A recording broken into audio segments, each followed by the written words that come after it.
Hello, today I'll be making baked butternut squash. So I'm adding some salt, some black pepper, some oregano,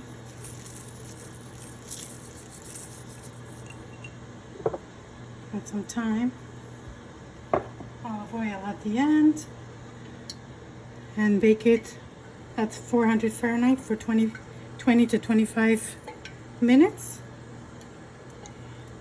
And voila,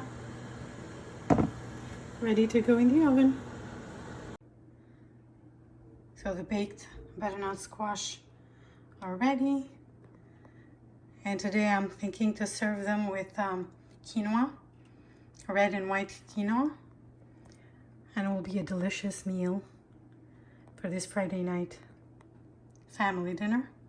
And I hope you guys give it a try. Bon appetit!